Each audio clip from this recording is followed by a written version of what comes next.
C'est déjà en direct. Bon, je voudrais d'abord signifier la joie qui m'anime du fait que j'ai eu cette opportunité pour la première fois d'utiliser, n'est-ce pas, un sermon de vendredi dans l'enceinte de cette université de la vie et de voir aussi les étudiants qui sont venus très nombreux et surtout aussi avec les encadreurs qui sont là, notamment M. le recteur. Donc je pense que c'est très réconfortant pour un musulman. Donc je vous remercie très sincèrement et surtout notre sœur qui vous êtes, parce que vous êtes une sœur de l'AMG. Je me rappelle, c'est quand je faisais le lycée Imbaya que j'ai intégré pour la première fois, n'est-ce pas, dans cette association d'élèves étudiants musulmans de Guinée. J'étais au lycée Imbaya. Donc depuis ce temps, j'ai toujours milité pour la structure, jusqu'à ce que j'ai figuré, comment dirais-je, l'un des conférenciers agréés, n'est-ce pas, de l'association. Dans toutes les activités de l'AMG, si je me trouve en Guinée, parce que par la grâce d'Allah, je voyage beaucoup. Je voyage beaucoup à travers le monde, notamment les États-Unis, en Europe et partout dans le monde, toujours dans le cadre de véhiculer le message de l'islam. Donc, je remercie aussi mes sœurs qui sont là, parce que c'est pas facile dans un milieu aussi intellectuel, dans un milieu estudiantin, de pratiquer sa religion. Donc, nous savons que notre pays est laïque, mais la laïcité n'est pas contre la religion. Par contre, la laïcité donne une garantie sur la liberté, n'est-ce pas, des cultes. Parce qu'on dit, c'est-à-dire dans les articles, même dans les chartes des Nations Unies, les premiers articles parlent de la religion. Donc, je remercie très sincèrement nos sœurs qui ont toujours voulu rester pratiquantes de cette religion d'Allah subhanahu wa ta'ala. Donc je suis vraiment très ravi, c'est ma première fois, je crois que d'utiliser un sermon de vendredi ou bien de faire une activité religieuse dans cette université. À Conakry, bon, presque toutes les universités privées, j'ai eu le privilège à tenir des conférences. Mais par là, à l'intérieur du pays, bon, c'est pas trop fréquent. Donc, je prends note de ce que vous avez dit là. Inch'Allah, je vais essayer de faire quelque chose dans ce sens. Et merci infiniment. Je ne sais pas, peut-être si les sœurs ont un mot à dire, ou bien vous-même.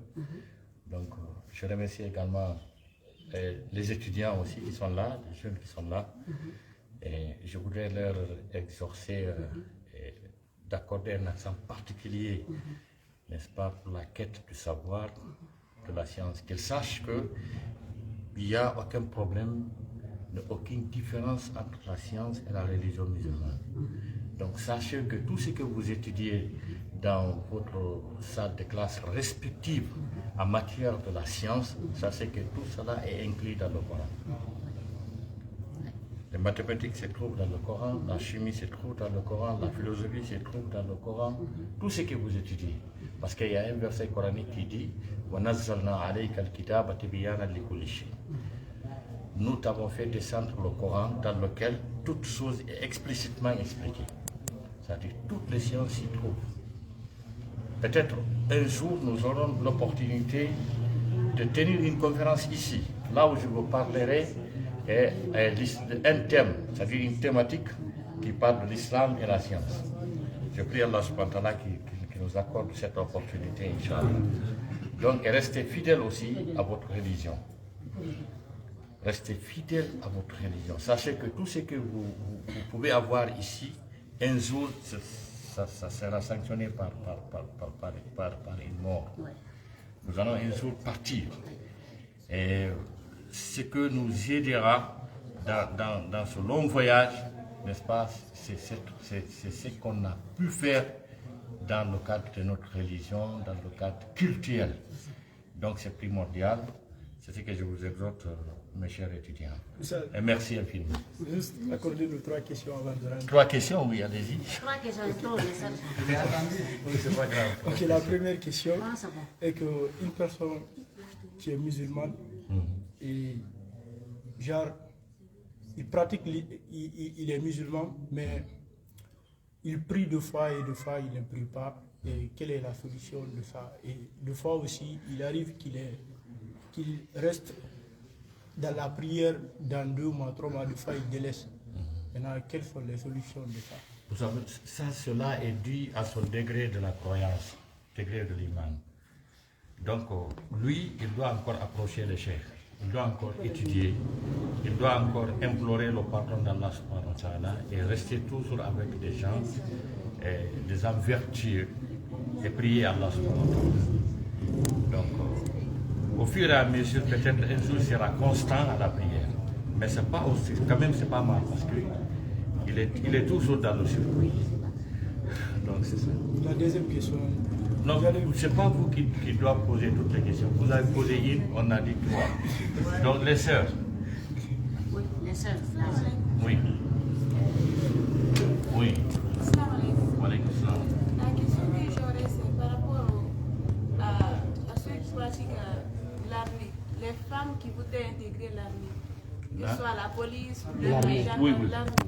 Je voudrais savoir si c'est interdit pour une femme musulmane d'y intégrer, parce que dedans on a des choses qu'on nous demande de faire qui sont beaucoup.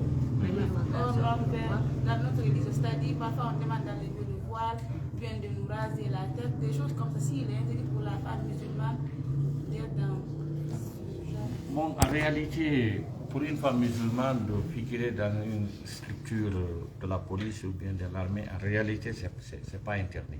Mais c'est seulement les choses que vous venez d'évoquer là, qui sont à l'encontre, n'est-ce pas, des idéaux, n'est-ce pas, de l'islam, qui peuvent, à cause desquels, donc l'islam ne permet pas à la femme, n'est-ce pas, de pratiquer certaines choses dans cette structure. Donc, de mieux, c'est d'opter pour d'autres métiers, pour ne pas aussi remise en cause, n'est-ce pas, de leur pratique religieuse. Oui, La fois dernière, ça arrivait à un étudiant ici. Il a suivi le serment. Mais après, il a eu la diarrhée. Il est allé dans les toilettes. Avant son retour, on a déjà prié. Il a demandé, il a eu le vendredi, oui ou non? C'est bien. Oui, il a eu le vendredi. C'est de fait seulement parce qu'il y a eu un empêchement qui est indépendant, n'est-ce pas, de sa volonté.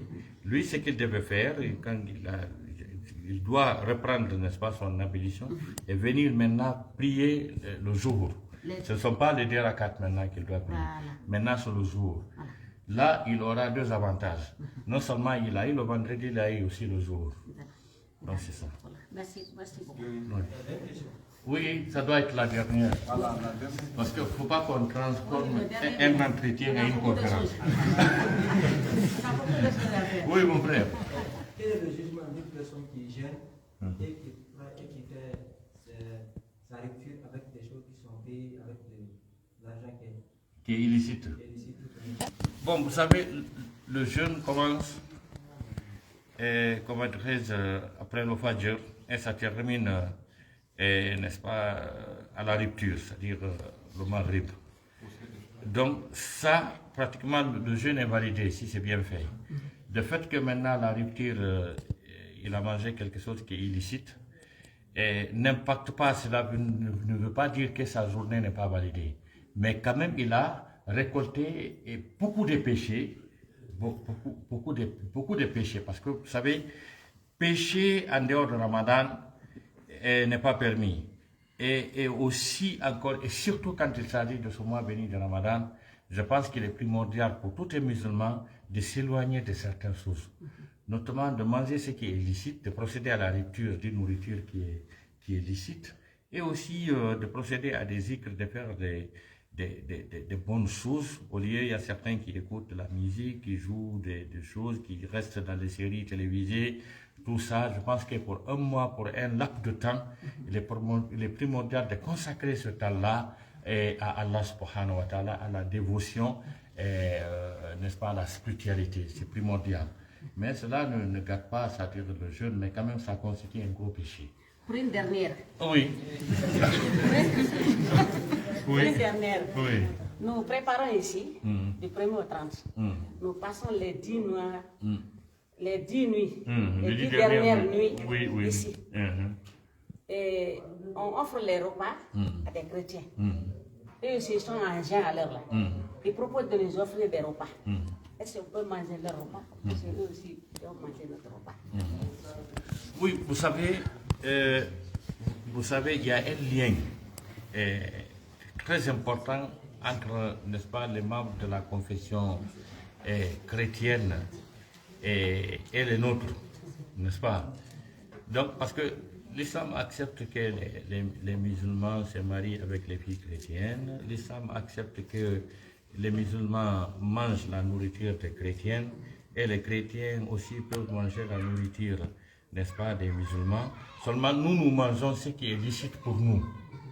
L'alcool n'est pas licite pour nous, la viande de porc n'est pas licite pour nous, mais si ce qui est licite pour nous, c'est ce qu'ils nous donnent, nos frères chrétiens, l'islam n'interdit pas cela. Et le fait que vous leur donnez de la nourriture, ça fait partie des vertus, n'est-ce pas, de l'islam. C'est ce qui donne un rapprochement entre les deux membres de ces deux confessions religieuses. Donc ce n'est pas interdit, l'islam accepte. Donc on a besoin des photos, vous verrez par là. D'accord, c'est pas grave. Les soeurs ont besoin, nous aussi on va faire. Fofana, et les photos,